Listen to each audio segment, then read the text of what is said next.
बारे में।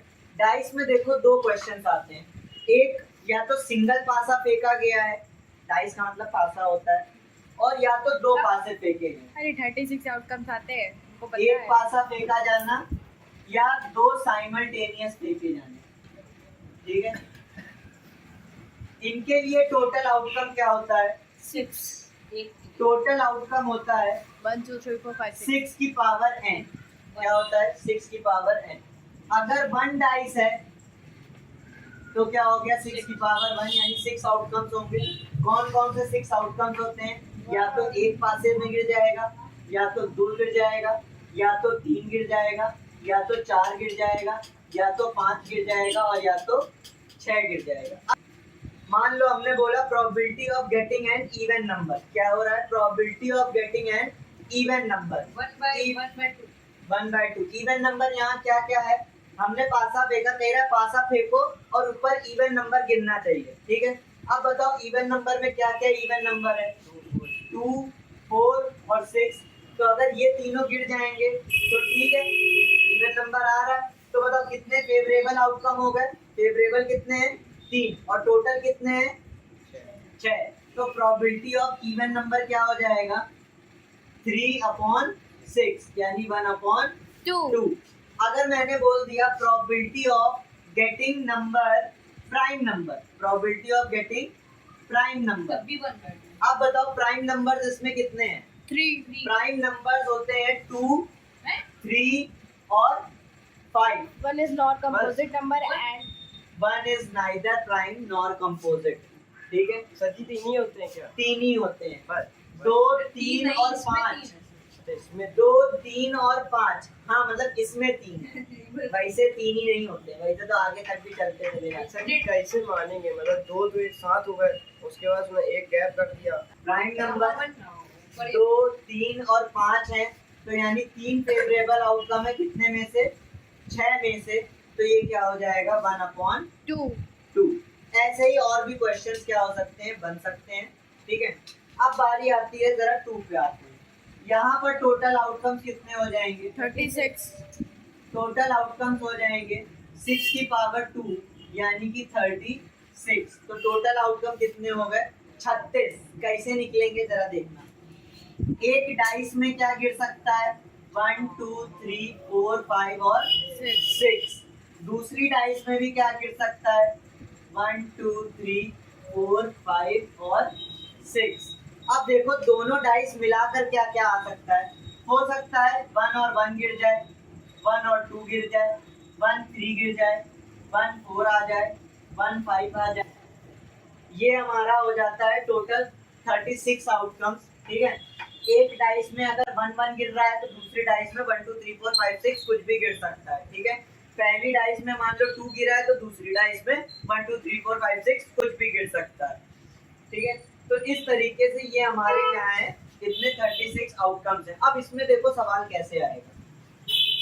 जैसे तुमसे बोल रहे find the probability of getting same number on both dices. 6/36 same number on both dices. अब बताओ कौन कौन से हैं? एक ये है, दोनों डाइस पे सेम नंबर, एक ये है, एक ये है, एक ये है, एक ये है, एक ये है। तो कितने फेवरेबल आउटकम्स हैं? 6 फेवरेबल आउटकम्स है। कितने में से? 36 में से। तो प्रोबेबिलिटी क्या होगी? 1/6, ठीक है। इसमें एक क्वेश्चन बहुत ज्यादा बनते हैं, वो कहते हैं find the probability of getting sum greater than equal to 10।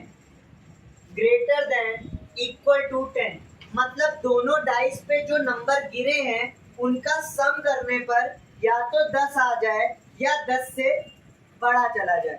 हम इसमें एक ट्रिक बताते हैं, क्या कर दो, ये टेबल तुम हर बार नहीं बना सकते हो, ठीक है। क्या करो, उल्टा चलो।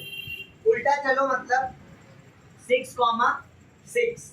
अब अगली बार जो दो अब लोगे ना तो उसमें 2 मिलेंगे तुम्हें, मतलब एक पे 6 गिरेगा और दूसरे पे 5, और एक चांस हो सकता है कि 5 गिर जाए पहले और फिर गिर जाए 6। तो देखो 6 और 6 क्या बनेगा? 12। 5 और 6 11, 6 और 5 भी 11। इसके बाद देखो क्या बना? 4 गिरा दो, 6 गिरा दो, 6 गिरा दो, 4 गिरा दो 3/36 और 5 और 5 3 बन में। इसका सीक्वेंस जरा देखना, हमेशा ऐसे ही मिलता है, पहले 1 फिर 2 फिर 3। अब इसके बाद कोई नंबर नहीं मिलेगा, क्यों? क्योंकि ये 10 की काउंटिंग थी। अब 10 के बाद 9 आएगा। नहीं समझ में आया? आ गया। हमने बोला सम ग्रेटर देन या इक्वल टू क्या चाहिए? 10 10 चाहिए, ठीक है। यानी 10 से बड़ा जुड़कर आए, या 11 आ जाए या 12 आ जाए, ठीक है। 10 आ जाए, 11 आ जाए, 12 आ जाए। 12 क्या आ सकता है? केवल एक ही कंडीशन है जब 12 बन सकता है, वो है 6 और 6, ठीक है। इसके बाद 11 की कंडीशन क्या हो जाएगी? भैया 6 से छोटा पासा गिरा दो। 6 से छोटा जस्ट छोटा क्या होता है? 5। तो 6 और 5 मिलकर क्या बनेंगे? 11। या फिर क्या हो सकता है? पहले वाले में 5 गिर जाए, दूसरे वाले में 6 गिर जाए, तो 5 और 6 क्या हो जाएंगे? 11। या क्या कंडीशन हो सकती है? अब 11 भी हो गए, अब क्या बचा? 10 बचा ना। 10 कब बन सकता है? 4 और 6 में 10 बन सकता है, 6 और 4 में 10 बन सकता है, और 5 और 5 में भी क्या बन सकता है? 10 बन सकता है, ठीक है। तो बताओ कितनी कंडीशन? 12 से ज्यादा नहीं है। कितनी कंडीशन हो गई? 6 कंडीशन। कितनी कंडीशन है? 6। तो फेवरेबल आउटकम कितने हैं? 6। और टोटल कितने हैं? 36 36। तो 6/36 फिर से क्या आ गया? 1/6 आ गया। समझ में आया? ऐसे ही वो कह सकता है sum greater than equal to 11 भी बोल सकता था, 9 भी बोल सकता है, वो कुछ भी बोल सकता है। 10 से कम बोल सकता है, 9 बोल सकता है, बिल्कुल बोल सकता है। 9 से कम, 9 से कम अरे सब बोल सकता है, सब बोल सकता है वो। उसके बाद मुंह है, वो सब बोल सकता है। अब इसके लिए एक ट्रिक याद रखो। क्या याद रखना है? जैसे मान लो हमने 12 से कहाँ तक पूछा था नंबर? 10 तक पूछा था। तो 12 आ जाएगा, 11 आ जाएगा और 10 आ जाएगा। ये कितनी डिजिट्स हो गई? 3। तो 3 का फैक्टोरियल निकाल दो। क्या निकाल दो? फैक्टोरियल। फैक्टोरियल मतलब पता है? नहीं पता है? नहीं। फैक्टोरियल का मतलब है 3 से छोटे तक में सबको मल्टीप्लाई कर दो।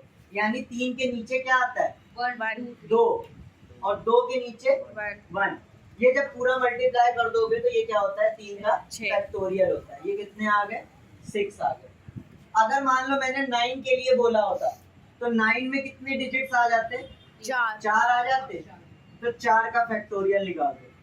4 × 3 × 2 × 1।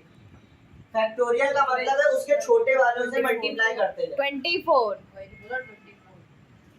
बोला 24 बोल रहा है। तो फिर ऐसा नहीं है, वही तो तो। फिर ये नहीं है, तो फिर 4 का फैक्टोरियल नहीं होगा। लेकिन हम ट्रिक बता रहे हैं उसमें, अगर 4 आया है तो 4 + 3 + 2 + 1, ये कॉन्सेप्ट लगा लो। फैक्टोरियल नहीं होता है, प्लस 5 आएगा तो 5 + 4 नहीं, 5 नहीं। जैसे मैंने बोला ना 9 के बड़ा नंबर बताना है, तो 9 से बराबर या बड़ा, तो 9 से बराबर या बड़ा कितने हो गए? 4 हो गए। 12 भी हो सकता है, 11 भी हो सकता है, 10 भी हो सकता है, 9 भी हो सकता है। तो कितने हो गए? 4। तो 4 3 2 1 सम 10 हो गए। 10 बनेंगे आउटकम। कितने बनेंगे फेवरेबल आउटकम? 10। अगर 8 भी बोल दे तो इसमें क्या कर दो? 5 जोड़ दो, ठीक है। तो क्या हो जाएंगे? 5 4 3 2 1, ये फेवरेबल आउटकम हो जाएंगे। क्लियर है यहाँ तक? चलो आगे बढ़ते हैं।